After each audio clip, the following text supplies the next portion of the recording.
میدونستی اگه به ماهیات مولتی ویتامین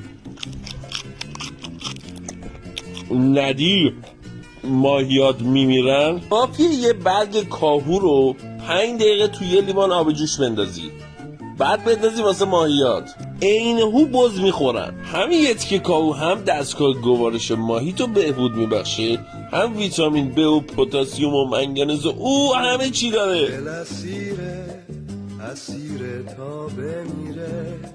میدونستی اگه به ماهیات مولتی ویتامین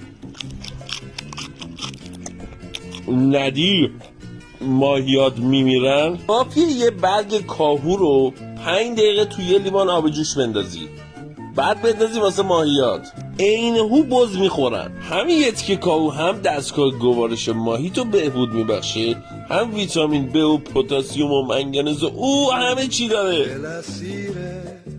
اسیر تا بمیره.